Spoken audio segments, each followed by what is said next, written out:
नहमदुहु व नसल्ली अला रसूलिहिल करीम अम्मा बाद फ़अऊज़ु बिल्लाहि मिनश्शैतानिर्रजीम बिस्मिल्लाहिर्रहमानिर्रहीम व अलल्लज़ीना युतीक़ूनहु फ़िद्यतुन तआमु मिस्कीन फ़मन ततव्वअ खैरन फ़हुव खैरुल लहु व अन तसूमू खैरुल लकुम इन कुंतुम तअलमून। सदक़ल्लाहुल अज़ीम। हजीरा टीवी के नाज़रीन को एक बार फिर स्टूडियो में हम खुशामदीद कहते हैं। अहकाम शरीयत प्रोग्राम और अहकाम रमज़ान प्रोग्राम के साथ आपके सामने गाहे बगाए हाज़री का शर्फ़ हासिल होता है। आज चूँकि रमज़ान अपने जोबन पे है, बल्कि इंतहाई करीब है, रमज़ान ख़त्म होने वाला है, आखिरी अशरा भी मिड से गुज़र चुका है, तो एक बहुत ही ज़रूरी मसले की तरफ आज आपकी तवज्जो मबज़ूल करवाना चाहते हैं, और वो ये है कि रमज़ानुल मुबारक के बाबरकत महीने में जिन लोगों ने रमज़ान के रोज़े नहीं रखे या जिन्होंने रमज़ान के रोज़े तोड़ दिए, तो ऐसे में उन लोगों के लिए शरीयत क्या हुक्म देती है, आज इस बैठक में इस टॉपिक पे हम गुफ्तगू करेंगे।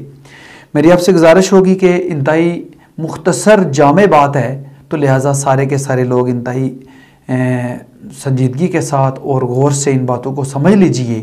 इनमें से कुछ बातों का आपको पहले से इल्म होगा। तो असल में जो बात हमने यहाँ डिस्कस करनी है मेन वो है कि अगर एक शख्स ऐसा है कि जिसने रोज़ा नहीं रखा, तो पहला ये मसला है कि फिर उसके लिए क्या हुक्म है। दूसरा सवाल है कि किसी ने रोज़ा रखा और रखकर तोड़ दिया, तो उसका क्या हुक्म है। और तीसरे नंबर पर एक बंदा रोज़ा रखने के काबिल ही नहीं है, तो उसके लिए क्या हुक्म है। ये तीन सवाल हैं।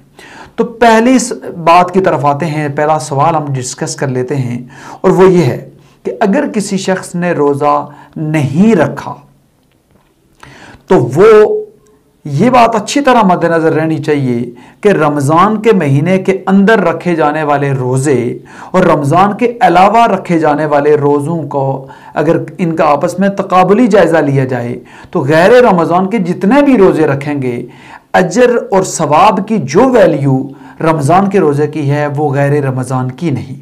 तो किसी ने अगर रमज़ान के महीने में कोई रोज़ा नहीं रखा, तो उसके ज़िम्मे आएगी कज़ा, यानी कि उसको रमज़ान के बाद उस एक रोज़े के बदले में एक रोज़ा रखना पड़ेगा। और अगर किसी ने 30 रोज़े नहीं रखे, तो 30 रोज़ों के बदले में 30 रोज़े रखने पड़ेंगे। यह है सबसे पहली बात, कज़ा।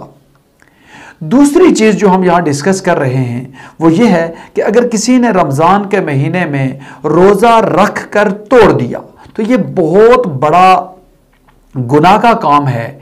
अगर किसी ने जानबूझकर रोज़ा रखकर तोड़ दिया, यानी उसको कोई उज़र नहीं है, अगर उज़र है तो उसके हवाले से अलग मसला है, लेकिन अगर किसी ने जानबूझकर रोज़ा तोड़ दिया, तो उसके ऊपर दो तरह का, यानी जो सज़ा है दो तरह की, वो उसके ऊपर होगी। एक कज़ा, यानी एक रोज़ा भी रखना पड़ेगा, और साथ ही साथ कफ़ारा देना पड़ेगा। तो यहाँ पर मैं नाज़रीन से गुजारिश करूँगा कि इस मसले को बहुत ही संजीदगी से समझ लीजिए। जानबूझकर रोज़ा तोड़ने वाले का कफ़ारा क्या है, तो इसके बारे में 3 तरह के स्टेप्स हैं। तो स्टेप नंबर 1 ये है कि एक रोज़ा अगर किसी ने जानबूझकर तोड़ा, तो वो रमज़ान के बाद गैर रमज़ान में 60 रोज़े लगातार रखेगा। ये उसकी सज़ा है, ये उसका कफ़ारा है।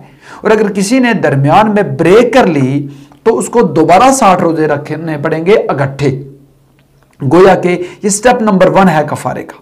स्टेप नंबर 2 है कि अगर वो इकट्ठे यानी रोज़े नहीं रख सकता, ये उसके लिए यानी मुमकिन नहीं है, तो उसका दूसरा ऑप्शन ये है कि वो 60 मिस्कीनों को अपनी इस्तिताअत के मुताबिक मुतवस्सित अंदाज में उनको खाना खिला दे, या फिर एक मिस्कीन को 60 दिनों तक खाना खिला दे, या एक दिन में 60 मिस्कीनों को खाना खिला दे, तो ये दोनों तरह से यानी उसका कफ़ारा अदा हो जाएगा। ये स्टेप नंबर 2 है।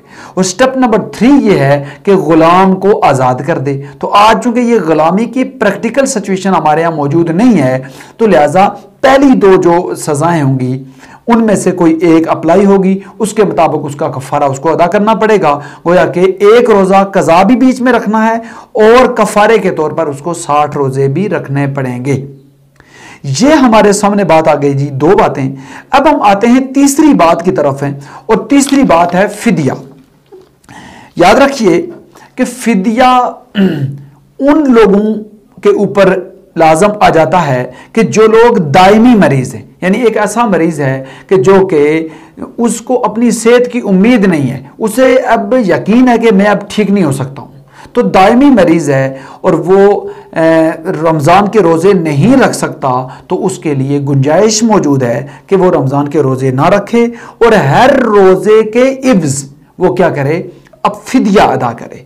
और जिस शख्स को ये यकीन हो रमज़ान के महीने में वो बीमार है और उसे ये उम्मीद है कि मैं ठीक हो जाऊंगा, तो उसको फिदिया देने की ज़रूरत नहीं है, उसके लिए फिदिया देना जायज़ नहीं है, बल्कि वो वेट करे, जब वो ठीक हो तो वो रोज़ों की कज़ा करेगा। तो जो ज़्यादा बूढ़े लोग हैं या जिनको बहुत मुहलक बीमारियों में जो लोग मुब्तला हैं, तो उनको फिदिया देना चाहिए। अब जहां एक और सवाल ये पैदा होता है कि फिदिया कितना देना चाहिए, तो इस हवाले से याद रखिए कि जैसे कि सदका फितर जितना दिया जाता है उस हिसाब से फिदिया भी दिया जाएगा।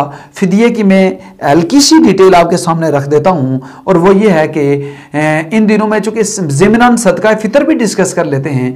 सदका फितर के ऊपर सोशल मीडिया और इस वक्त मीडिया के ऊपर अजीब व गरीब किस्म के मखमसे, झगड़े और इस तरह की लोगों की बातें सामने आ रही हैं। मद्देनज़र इतनी बात रखें आप कि 1.25 किलो तकरीबन 2 किलो आटा या गंदम की जो कीमत है वो सदकाए यानी फितर या फितराने के तौर पर वो दिया जाना चाहिए।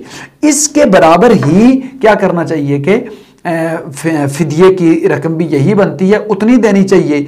अब ये जिस बंदे की इस्तिताअत को देखी जाएगी कि अगर एक मुतवसत और एक कम मालियत वाला बंदा है तो वो गंदम या आटे के हिसाब से फिदिया करेगा या फितराना देगा, और अगर अच्छी मालियत वाला बंदा है तो वो उसके लिए अलग क्राइटेरिया वो मुख्तस कर ले, किशमिश के हिसाब से दे दे। ठीक है, तो किशमिश का हिसाब होगा या खजूरों का हिसाब होगा तो उसमें वो हजारों में की तरफ चला जाता है, बल्कि लाखों तक वो उसका फिदिया पहुंच जाता है। तो बहुत अच्छी बात होगी कि उसके पास पैसे हैं तो वो अपना फिदिया लाखों में दे ताकि लोगों को फायदा हो जाए।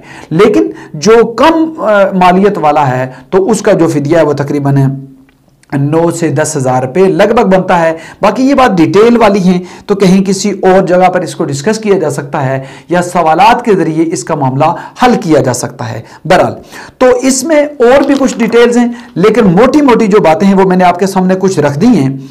इसमें एक और बात मद्देनजर रखनी है कि भूल कर अगर किसी बंदे ने खा लिया तो उसके ऊपर कज़ा भी वाजिब नहीं है और उसको कफारा भी देने की जरूरत नहीं है। और अगर कसदन खा लिया जानबूझकर तो उसे क्या करना है, कज़ा भी है और कफारा भी है। और अगर किसी ने कोई उज़्र की वजह से अगर रोजा तोड़ दिया तो उसके ऊपर क्या है, कज़ा है लेकिन कफारा नहीं है। आखिरी बात आपसे अर्ज करने के बाद मैं आपसे लूंगा इजाजत है, और वो ये है कि रमजान जो ही खत्म होगा तो रमजान ईद से पहले पहले फितराना अदा कर देना चाहिए।